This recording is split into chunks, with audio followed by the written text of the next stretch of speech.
Hello everyone, आप सभी का हमारे चैनल आयुर्पथगामिनी बाय जीसीएम में हार्दिक स्वागत है। आज की इस वीडियो में हम पढ़ेंगे कंडक्शन डिफेक्ट्स ऑफ हार्ट के बारे में। तो चलिए शुरू करते हैं। कंडक्शन डिफेक्ट्स पढ़ने से पहले हमें नॉर्मल जो कंडक्शन सिस्टम है हार्ट का उसके बारे में पता होना चाहिए। ऐसी जितनी भी बीमारियां हैं जो कि इलेक्ट्रिकल इंपल्स जब पूरे हार्ट में कंडक्ट होता है और वो कैसे वेंट्रिकल्स को कॉन्ट्रैक्ट करता है, एट्रिया को कॉन्ट्रैक्ट करता है, उनमें जब भी कोई डिफेक्ट आता है वो सारी बीमारियां किसमें आएंगी, जो कंडक्शन डिफेक्ट्स ऑफ हार्ट है उसमें आएंगी। तो वो जानने से पहले हमें नॉर्मल कार्डियक कंडक्शन सिस्टम के बारे में पता होना चाहिए। जो इलेक्ट्रिकल इंपल्स है वो इनिशिएट होती है एसए नोड से। तो एसए नोड क्या है? साइनो एट्रियल नोड, जो कि प्राइमरी पेसमेकर ऑफ हार्ट होता है। ये इनिशिएट करती है इंपल्स को 60 to 100 बीट्स पर मिनट। देन इसके बाद क्या होगा? जब एसए नोड से इंपल्स जनरेट होगा तो एट्रियल कंडक्शन होगा। एसए नोड क्या है? एट्रिया में है, तो यहाँ से एट्रिया में कंडक्शन होगा। इंपल्स स्प्रेड करेगा थ्रू बोथ एट्रिया और एट्रिया क्या करेंगे? कॉन्ट्रैक्ट करेंगे। देन एवी नोड पे 0.1 सेकेंड का फिजियोलॉजिकल डिले होता है। फिजियोलॉजिकल डिले क्यों होता है? This is not pathological, this is physiological delay, जिससे कि वेंट्रिकल्स जो है वो अच्छे से फिल हो सके और वेंट्रिकल से ब्लड पंप होकर पूरे शरीर में जा सके। देन एवी नोड से बंडल ऑफ हिस पे जाएगा। बंडल ऑफ हिस कंडक्ट करेंगे इंपल्स को from atria to ventricles. Bundle of His से right and left bundle branches carry impulse to respective ventricles. Right जो बंडल ब्रांच है वो right part को, left bundle branch left part को impulse पहुंचाएगा। Then Purkinje fibres पे सबसे rapid conduction होता है इंपल्स का। रैपिड कंडक्शन क्यों होता है? ताकि कोऑर्डिनेटेड वेंट्रिकल कॉन्ट्रैक्शन हो सके। तो ब्रीफ में हम देखते हैं। फर्स्टली एसए नोड से एट्रिया कॉन्ट्रैक्ट करेंगे। देन फिजियोलॉजिकल डिले होगा एवी नोड पे। देन एवी नोड से फिर बंडल ऑफ हिस से right and left bundle branches. Then Purkinje fibres and complete ventricular contraction. तो ये आपको इस डायग्राम में भी सभी शो किया हुआ है। अब एसए नोड का फंक्शन क्या होता है? एसए नोड क्या है? साइनो एट्रियल नोड है, पेसमेकर ऑफ हार्ट है, प्राइमरी पेसमेकर ऑफ हार्ट है। ये इनिशिएट करती है इलेक्ट्रिकल इंपल्स को for each heart beat. Intrinsic firing rate इसकी है 60 to 100 बीट्स पर मिनट। ये कंट्रोल करती है नॉर्मल साइनस रिदम को, यानी कि इलेक्ट्रिकल जो इंपल्स है जब वो एसए नोड से जनरेट होगा तो उसे हम कहेंगे साइनस रिदम। ये लोकेटेड होती है right atrium near superior vena cava. यहाँ पे एसए नोड लोकेटेड है नियर राइट एट्रियम और ये सुपीरियर वेना कावा के पास है। इंपल्स स्प्रेड करता है through atria causing atrial contraction. Rate is influenced by autonomic nervous system. Autonomic nervous system में सिंपैथेटिक सिस्टम हार्ट रेट को इंक्रीज करता है और पैरासिम्पैथेटिक जो सिस्टम है वो हार्ट रेट को कम करता है। सो बेसिकली जो एसए नोड है वो सेट करती है pace of the heart and determine the heart rate. Next है एवी नोड। एवी नोड क्या है? रिसीव करती है इंपल्स को from atria via internodal pathway. यहाँ पे क्या होता है? एक फिजियोलॉजिकल डिले होता है 0.1 सेकेंड का। ये डिले क्यों हुआ? ये अलाउ करेगा complete ventricular feeling before contraction. ये गेट कीपर की तरह काम करता है बिटवीन एट्रिया एंड वेंट्रिकल्स, क्योंकि एसए नोड से पूरे एट्रिया कॉन्ट्रैक्ट हुए थे इंपल्स के थ्रू। देन एवी नोड पे फिजियोलॉजिकल डिले हुआ। देन एवी नोड से फिर ट्रेवल करके वेंट्रिकल्स पे जाएगा। तो इसकी इंट्रिंसिक पेसमेकर रेट है 40 to 60 बीट्स पर मिनट। ये प्रिवेंट करती है excessively rapid atrial impulse from reaching the ventricles. Only normal electrical connection between atria and ventricles, क्योंकि एट्रिया और वेंट्रिकल्स के बीच में ये कनेक्शन है जहाँ पे फिजियोलॉजिकल डिले होके इंपल्स यहाँ पे ट्रेवल करते हैं। AV node delays and regulate impulse transmission to protect ventricles. Then है हिस पर्किंजे सिस्टम। इसमें क्या होता है? Bundle of His, then right and left bundle branches and then उससे आगे क्या है? पर्किंजे फाइबर्स है, जो कि आपके डायग्राम में शो हो रहे हैं। इसका फंक्शन क्या है? Rapid transmission of electrical impulse. Rapidly transmission क्यों करता है? ये इंश्योर करता है कि साइमल्टेनियसली और कोऑर्डिनेटेड वेंट्रिकुलर कॉन्ट्रैक्शन हो सके, जिससे इफेक्टिव ब्लड फ्लो हो सके। कंडक्शन वेलोसिटी फास्टेस्ट होती है हार्ट में। इंट्रिंसिक पेसमेकर रेट इसकी 20 to 40 बीट्स पर मिनट। और ईसीजी में जब ईसीजी में इसका रोल क्या है? ये कैसे शो होगा? क्यूआरएस कॉम्प्लेक्स जो हम ईसीजी में देखते हैं तो इससे बनता है। और हिस पर्किंजे सिस्टम क्या है? रैपिड मसल स्प्रेड कराता है फॉर इफेक्टिव वेंट्रिकुलर पंपिंग। अब हम यहाँ से शुरू करते हैं कि कंडक्शन डिफेक्ट्स ऑफ हार्ट क्या है। Conduction defect are conditions in which there are abnormal generation of the impulse, या फिर डिले है इम्पल्स में, और या फिर complete block of electrical impulse in the heart. तो कोई भी इन तीनों में से कुछ भी हो सकता है जिसकी वजह से हार्ट में कोई भी डिफेक्ट आया है, या तो जनरेशन एबनॉर्मल हो रही है इम्पल्स की, या इम्पल्स जो है वो डिले हो रहा है, स्प्रेड प्रॉपरली नहीं हो रहा है, या फिर कंप्लीट ब्लॉक है इलेक्ट्रिकल इम्पल्स का हार्ट में, तो वो उसकी वजह से जो डिजीज होंगे वो सारे क्या होंगे, conduction defect of heart. The result from impaired conduction flow. Impaired conduction कहाँ कहाँ से हो सकता है, जो भी हमने अभी पढ़ा था, normal conduction system, S A node में कोई एबनॉर्मेलिटी है, ए बी नोड में है, या हिस परकिंजे सिस्टम जिसमें कि bundle of his right and left bundle branch and परकिंजे fibres, तो इनमें कोई भी एबनॉर्मेलिटी हो सकती है। तो उसके कॉन्सिक्वेंसेस क्या होंगे, हार्ट रिदम एबनॉर्मल हो सकता है, ब्रेडिकार्डिया हो सकता है यानी कि हार्ट रेट कम हो सकती है, हार्ट ब्लॉक हो सकता है, रिड्यूस्ड कार्डियक आउटपुट हो सकता है। तो कंडक्शन डिफेक्ट क्यों हुए, occur due to faulty impulse formation, या फिर ट्रांसमिशन में कोई दिक्कत है, या फिर कंप्लीट ब्लॉक है कार्डियक कंडक्शन सिस्टम में। ईटियोलॉजी क्या है कंडक्शन डिफेक्ट्स की, क्या होगा, या तो इस्चीमिया हुआ है उसकी वजह से, या कोई डीजेनरेटिव चेंजेस है किसी भी पार्ट में, या कोई ड्रग्स ऐसी हैं, कोई ऑफेंडिंग ड्रग है जो इफेक्ट कर रही है, इलेक्ट्रोलाइट इम्बैलेंस है, या फिर कोई कॉन्जेनाइटल एबनॉर्मेलिटी है जिसकी वजह से कंडक्शन डिफेक्ट हो सकता है। इस्चीमिया क्या करेगा, reduced blood supply to conduction tissues. अगर ब्लड सप्लाई ही कंडक्शन टिश्यू में कम होगी तो इम्पेयर्ड इम्पल्स कंडक्शन होगा, एवी ब्लॉक होगा, और बंडल ब्रांच ब्लॉक हो सकता है। डीजनरेशन, डीजनरेशन यानी कि age related fibrosis and sclerosis of एस्सेनोम। स्क्लेरोसिस है, कोई ऑटोइम्यून डिजीज है, या एज रिलेटेड फाइब्रोसिस की वजह से अगर एस नोड का स्क्लेरोसिस हुआ है, एवी नोड का, या फिर हिस परकिंजे सिस्टम का, तो वो क्या है, डीजेनरेटिव चेंजेस होंगे और उनकी वजह से कंडक्शन सिस्टम में डिफेक्ट होगा। कुछ ड्रग्स ऐसी हैं जो कि इम्पल्स फॉर्मेशन को सप्रेस कर सकती हैं या स्लो कर सकती हैं एट्रिया टू वेंट्रिकुलर कंडक्शन को, जैसे कि beta blockers, digoxin, calcium channel blockers और एंटी एरिथमिक ड्रग्स। नेक्स्ट हमने देखा था electrolyte imbalance, potassium, calcium and magnesium abnormalities, ये अल्टर करेंगी मेम्ब्रेन पोटेंशियल को और कंडक्शन वेलोसिटी को। कॉन्जेनाइटल कोई भी डिजीज हो सकती है, like structural or conduction pathway defect present at birth, congenital AV block और SSC pathways, इनमें कोई भी abnormality आ सकती है। तो ये सारी etiology यानी कि causes हैं conduction defects की। अब हम इनको वन बाय वन देखते हैं कि कई तरह के कंडक्शन डिफेक्ट्स हो सकते हैं अलग अलग पार्ट के अकॉर्डिंग। तो सबसे फर्स्ट है साइनस ब्रेडिकार्डिया।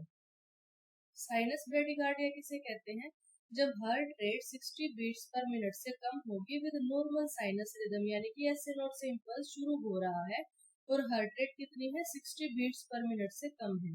मैकेनिज्म इसका क्या रहेगा, decreased impulse formation from SA node, S A node से इम्पल्स फॉर्मेशन हो रहा है लेकिन कम हो रहा है। कॉमन कॉज इसके क्या है, इंक्रीज्ड वेगल टोन, एथलीट्स में या स्लीप की कंडीशन में increased parasympathetic nervous system activity. कुछ ड्रग्स हैं like beta blockers, digoxin, calcium channel blockers, या हाइपोथायरॉयडिज्म की कंडीशन में देखने को मिल सकता है, या फिर किसी को इंफीरियर वाल एमआई हुआ है तो। अब साइनस ब्रेडिकार्डिया में क्या सिम्टम मिलेंगे, ऑफन एसिम्प्टोमेटिक, और या तो पेशेंट को कोई भी सिम्टम नहीं मिलेगा, या कुछ कंडीशंस में डिजीनेस, फटीग या सिम्टम देखने को मिल सकता है। मैनेजमेंट इसकी क्या होगी, जिस भी कारण की वजह से साइनस ब्रेडिकार्डिया हुआ है उसकी ट्रीटमेंट करेंगे, एट्रोपिन या पेसमेकर देंगे अगर पेशेंट सिम्प्टोमेटिक है देन। नेक्स्ट है साइनस अरेस्ट। साइनस अरेस्ट किसे कहते हैं, temporary failure of the impulse generation by SA node.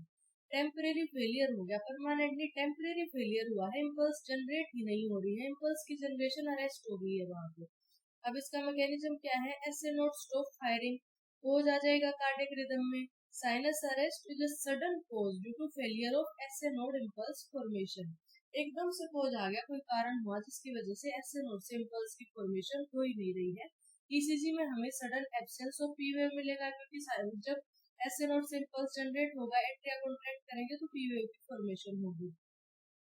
Sudden absence of P wave, QRS complex and G waves cause not a multiple of normal PP interval, और इसके भी causes vagal tone increase, ischaemia, drugs कुछ हो सकती हैं, या सिक sinus syndrome की condition होगी।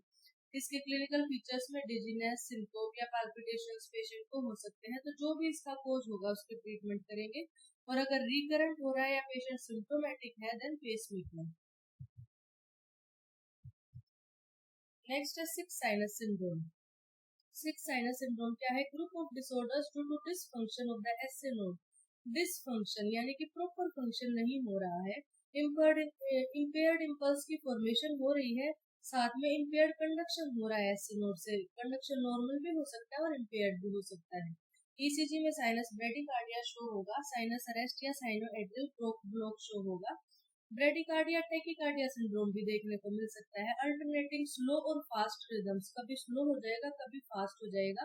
Age related degeneration of SA node होगा, उसके कारण हो सकता है। आईएचडी की वजह से हो सकता है, या कुछ drugs like beta blockers, anti rhythmic drugs की वजह से हो सकता है। सिमिलरली इसके क्लिनिकल फीचर्स होंगे फैटीग, डिजीनेस, सिंकोप और पाल्पिटेशंस, और ट्रीटमेंट इनकी यही रहेगी। अगर पेशेंट सिम्टोमेटिक है देन परमानेंट पेसमेकर इसकी डेफिनेटिव ट्रीटमेंट है, और जो टैकियारिथमियाज हो रहे हैं उनको कंट्रोल करना है। नेक्स्ट है AV block, atrioventricular blocks. Delay और interruption of electrical impulse conduction from atria to ventricles at the AV node और बिलो। या तो एवी नोड के लेवल पे या फिर नीचे हिस्परगिंजर सिस्टम में कहीं पे भी इलेक्ट्रिकल इंपल्स का जो कंडक्शन है वो डिले हो रहा है या इंटरप्ट हो रहा है, देन वो सारे किस में आएंगे? एवी ब्लॉक्स में आएंगे। इम्पेयर ट्रांसमिशन हो रहा है एवी नोड से, बंडल ऑफ फिश से, किसी भी पार्ट से, तो वो सब क्या आएंगे? AV blocks. और एवी ब्लॉक्स में तीन मेन टाइप्स हैं, first degree, second degree and third degree. First degree AV block में डिलेड कंडक्शन होता है। सेकंड डिग्री एवी ब्लॉक में इंटरमिटेंट कंडक्शन फेलियर होता है। और इसके दो टाइप्स होते हैं, Mobitz type 1 and Mobitz type 2। Mobitz type 1 को वेंकीबैक फिनोमेना भी बोलते हैं। Next is third degree AV block, that is complete block. Common cause इसके भी ischaemia, degeneration, drug and electrolyte imbalance, कोई ड्रग्स हो सकती है ऑफेंडिंग, या फिर इलेक्ट्रोलाइट इम्बैलेंस हो सकता है। क्लिनिकल सिग्निफिकेंस, ब्रेडिकार्डिया, सिंकोप या heart failure. AV blocks result from impaired atrioventricular conduction leading to delayed or absent ventricular activation। First degree AV block हम देखते हैं। फर्स्ट डिग्री एवी ब्लॉक क्या है? कार्डिक कंडक्शन एबनॉर्मेलिटी है, जिसमें जो electrical impulse है एट्रिया से वेंट्रिकल्स में डिलेड होता है एट एवी नोड, जिसकी वजह से प्रोलॉन्ग्ड पीआर इंटरवल होता है, that is greater than 0.20 second on ECG. लेकिन हर जो पी वेव है वो क्यूआरएस कॉम्प्लेक्स से फॉलो होती है। ईसीजी में क्या होगा? पीआर इंटरवल प्रोलॉन्ग मिलेगा, यानी कि 0.20 सेकेंड से ज्यादा का मिलेगा। कांस्टेंट पीआर इंटरवल मिलेगा। Each P wave is followed by QRS complex. Regular rhythm मिलेगा। यहाँ पे हमने एक एग्जांपल के देके शो किया है कि एक 45 year old patient undergoing routine ECG, उसका पीआर इंटरवल मिला 0.24 सेकेंड। नॉर्मल क्यूआरएस कॉम्प्लेक्स है, हर पी वेव के बाद क्यूआरएस कॉम्प्लेक्स है और रेगुलर रिदम चल रहा है, लेकिन जो पीआर इंटरवल है वो कितना है? 0.24 सेकेंड, यानी कि ग्रेटर देन 0.20 सेकेंड। और हार्ट रेट 72 पर बीट्स पर मिनट है, देन इसका डायग्नोसिस क्या होगा? फर्स्ट डिग्री एवी ब्लॉक होगा, क्योंकि क्या है? नॉर्मल क्यूआरएस कॉम्प्लेक्स है, हर पी वेव के बाद क्यूआरएस कॉम्प्लेक्स आ रहा है, रेगुलर रिदम है, लेकिन जो पीआर इंटरवल है वो प्रोलॉन्ग है। तो डायग्नोसिस हुआ first degree AV block. Clinical significance usually asymptomatic and benign, और मोस्टली इसकी कोई ट्रीटमेंट की रिक्वायरमेंट नहीं होती unless associated with drug toxicity और heart disease. Next is second degree AV block, that is उसका फर्स्ट पार्ट है Mobitz type 1। A type of second degree AV block, Mobius type 1, where there is progressive prolongation of the PR interval until P wave is not followed by QRS complex, that is drop beat। अब वहाँ पे क्या था? Drop beat नहीं थी first degree heart block में, लेकिन यहाँ पे क्या है? ड्रॉप बीट होगी। ECG फीचर्स क्या होंगे? Gradual increase in PR interval with each beat. Eventually one P wave is not conducted, that is drop QRS complex। After the drop beat the cycle repeats, मतलब यहाँ पे क्या होगा? Drop beat मिलेगी और जो इरेगुलर वेंट्रिकुलर रिदम देखने को मिलेगा, रेगुलर रिदम नहीं होगा। अब यहाँ पे एग्जांपल है, एक पेशेंट है, उसकी ईसीजी में पीआर इंटरवल इंक्रीज कर रहा है, पहले 0.18 सेकंड, देन ऐसे प्रोलॉन्ग करता करता 0.22 second, then 0.26 second. followed by P wave without QRS complex. तो यहाँ पे क्या है, ड्रॉप बीट भी है और रेगुलरली प्रोलॉन्ग कर रहा है PR इंटरवल, देन वो कौन सा AV ब्लॉक है, Mobitz type 1, that is ventilator. ऐसे हम देखेंगे ड्रॉप बीट आएगी और क्या होगा, PR इंटरवल प्रोग्रेस करेगा, जैसे कि यहाँ पे 0.18 था, फिर 0.22 हुआ, फिर 0.26 हुआ, followed by drop beat, then वो फिर सीक्वेंस रिपीट ऐसे होता रहेगा, वो क्या होगा, मोबिस टाइप 1। यूजुअली बिनाइन और ट्रांजिएंट होता है, रेयरली ट्रीटमेंट की जरूरत होती है until symptomatic bradycardia occurs. Next is Mobitz type 2, a type of second degree AV block, जिसमें क्या होगा, some atrial impulse fail to conduct to the ventricles causing sudden drop QRS complex without prior PR prolongation. PR interval remain constant। यहाँ पे ऐसा नहीं होगा कि 18.18 था फिर 22 हुआ फिर 26 हुआ, मान लो यहाँ पे क्या है, अगर जो PR इंटरवल है वो कांस्टेंट रहेगा, सेम ही रहेगा in conducted beats, sudden non conducted P wave drop QRS complex होगा, intermittent ventricular beat missing, rhythm में शो पैटर्न लाइक 2:1 या 3:1 कंडक्शन। अब यहाँ पे एग्जांपल है, कांस्टेंट PR इंटरवल था 0.18 सेकंड का, लेकिन every third P wave is not followed by a QRS complex producing 3:1 conduction pattern। अब यहाँ पे क्या हुआ, PR इंटरवल प्रोलॉन्ग नहीं किया, 0.18 0.22 नहीं हुआ, यहाँ पे 0.18 रहा, लेकिन जो एवरी थर्ड P wave थी वो QRS कॉम्प्लेक्स के द्वारा फॉलो नहीं थी। तो ये कौन सा है, Mobitz type 2 AV block. This is more serious than Mobitz type 1। Higher risk of progression to complete heart block often require pacemaker therapy। Next is third degree AV block, यानी कि complete block, a complete failure of conduction between atria and ventricles। atria से ventricles में conduction हो ही नहीं रहा है, complete failure हो गया है, where no atrial impulse are conducted to the ventricles, complete atrioventricular dissociation हो गया, P wave and QRS complex independent है, regular PP interval, regular RR interval लेकिन अनरिलेटेड है, एक दूसरे से कोई उनका मतलब नहीं है, जैसे कि each P wave followed by QRS complex normally होता है, लेकिन यहाँ पे P wave और QRS कॉम्प्लेक्स दोनों इंडिपेंडेंट है। Atrial rate faster than ventricular rate, ventricular escape rhythm usually 30 to 40 पर मिनट का होता है। एग्जांपल क्या है, ECG shows regular P wave at 80 beats per minute and independent QRS complex at 35 per minute, with no fixed relationship between P wave and QRS complex, then diagnosis will be third degree AV block or complete heart block। ये क्या है, cause करेगा severe bradycardia, may present with syncope, Stokes Adams attack, usually require urgent pacemaker implantation। Next is right bundle branch block. अब हमने जो है AV blocks पढ़ रहे हैं हम, अब है next right bundle branch block, हमने पढ़ लिया फर्स्ट डिग्री, सेकंड डिग्री और थर्ड डिग्री। देन नेक्स्ट है राइट बंडल ब्रांच ब्लॉक। अब बंडल ब्रांच ब्लॉक देखेंगे हम, डिले और block of electrical impulse conduction through the right bundle branch, क्योंकि राइट बंडल ब्रांच ब्लॉक है तो जो राइट बंडल ब्रांच थी वहां पे इंपल्स नहीं होगा, लेफ्ट में नॉर्मली होगा, लेफ्ट वेंट्रिकल नॉर्मली कॉन्ट्रैक्ट करेगा या डीपोलराइज करेगा, लेकिन जो इंपल्स है वो राइट वेंट्रिकल में लेट पहुंच रहा है। ECG में QRS duration greater than 120 millisecond होगा, RSR प्राइम पैटर्न या रैपिड ईयर पैटर्न होगा इन V1, ब्रॉड S वेव होगी in lead 1 and V6। Congenital heart disease की वजह से pulmonary embolism, right ventricular hypertrophy या IHD के केस में देखने को मिलता है, यूजुअली एसिम्प्टोमेटिक होता है but may suggest underline cardiac और पल्मोनरी पैथोलॉजी, क्योंकि यही इसके कॉजेज में आता है। तो राइट बंडल ब्रांच ब्लॉक क्या है, delayed right ventricular depolarization with RSR prime pattern in lead V1। Next है लेफ्ट बंडल ब्रांच ब्लॉक। अब नाम से ही समझ आ रहा है कि डिले या कंप्लीट ब्लॉक होगा इलेक्ट्रिकल इंपल्स कंडक्शन का through left bundle branch. Right ventricular depolarise करेगा first, followed by delay left ventricular depolarisation, wide QRS complex होगा ग्रेटर देन 120 मिलीसेकंड, ब्रॉड या नोच्ड और स्लर्ड आर वेव मिलेगी lead 1 AVL V5 and V6 में, S wave deep मिलेगी V1 to V3, absence of normal Q waves in lateral leads. Common cause इसके IHD, hypertension, cardiomyopathy, aortic valve disease, indicate significant underlying structural heart disease and may mask इसके signs of MI। Left bundle branch block ये हमने पढ़ लिया। कहाँ होगा, delay होगा या फिर कंप्लीट ब्लॉक होगा इलेक्ट्रिकल इम्पल्स का to the left bundle branch.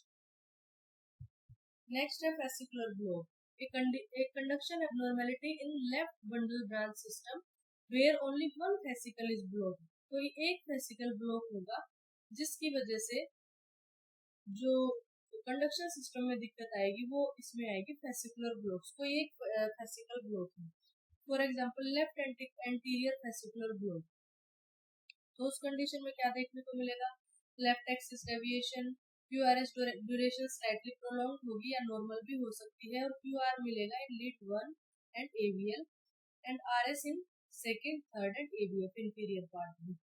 Then है left posterior fascicular block, right axis deviation मिलेगी, रेयरली देखने को मिलता है, IST की वजह से hypertension, cardiomyopathy, degenerative conduction disease, और रेयरली कॉन्जेनाइटल भी हो सकता है।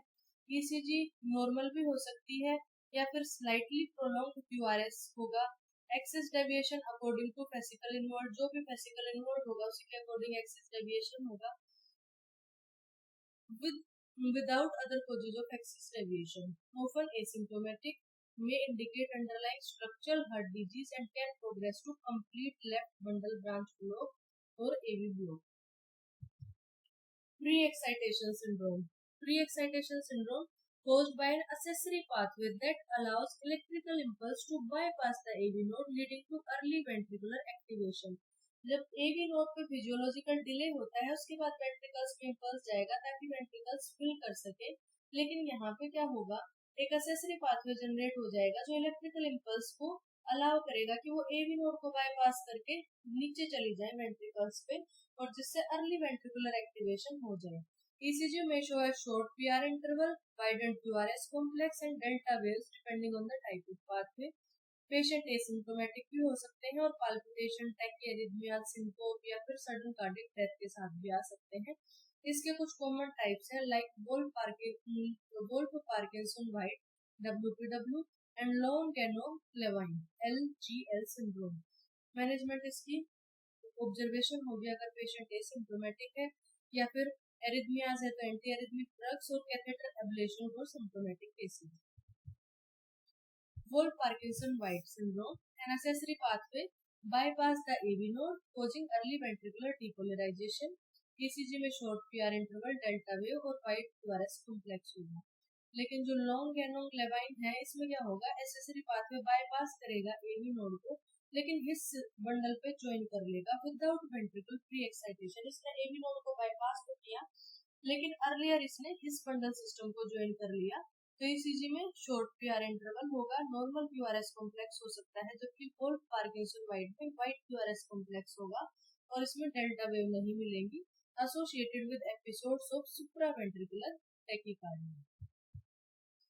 ये जितने भी टर्म्स थी हमने इनको ब्रीफ में देखा है, डिटेल में नहीं देखा क्योंकि एक वीडियो में इतना सारा कवर कर पाना मुश्किल है, और कंडक्शन डिफेक्ट्स अगर हम हर पढ़े तो उसको डिटेल से पढ़ने में एक लेक्चर लगेगा।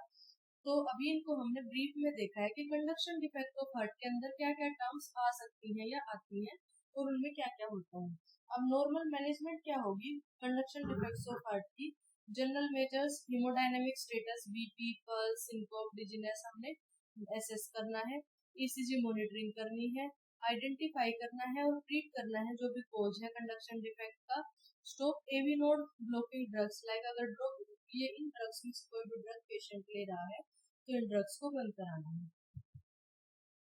फर्स्ट डिग्री AV ब्लॉक में usually no specific treatment required, observation करो, पीरियडिक ECG फॉलो अप लो, correct reversible causes, electrolyte imbalance हुआ है तो उसको ठीक करो, अगर कोई ऑफेंडिंग ड्रग है तो उसको चेंज करो, ये सब ट्रीटमेंट आप कर सकते हैं, not very much dangerous.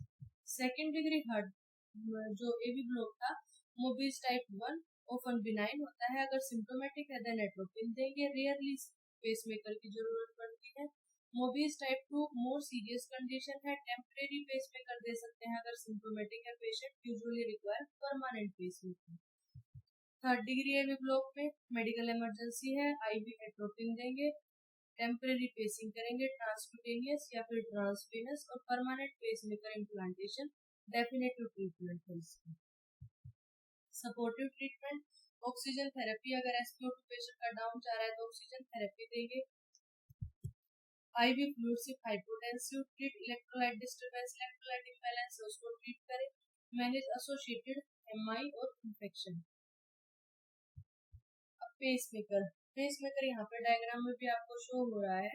Pacemaker एक इम्प्लांटेड डिवाइस है जो डिलीवर करता है इलेक्ट्रिकल इम्पल्स को to maintain an adequate heart rate. ये सिम्टोमेटिक ब्रेडिकार्डिया की कंडीशन में, कंप्लीट हार्ट ब्लॉक और सिक साइनस सिंड्रोम के पेशेंट्स में मोस्टली दिया जाता है। ये जो डिवाइस है इसमें एक पल्स जनरेटर होता है और एक या उससे ज्यादा लीड्स होती हैं जो कि हार्ट पे प्लेस होती हैं। डायग्राम में दिखाई दे रहा है ये लीड्स हैं और ये क्या है, पल्स जनरेटर है। ये पेसमेकर ऐसे इम्प्लांट हो जाएगा। It help restore normal rhythm and improves cardiac output. Indications हमने देख लिया, Mobitz type 2, AV block, complete heart block और सिम्प्टोमेटिक ब्रेडिकार्डिया की कंडीशन में।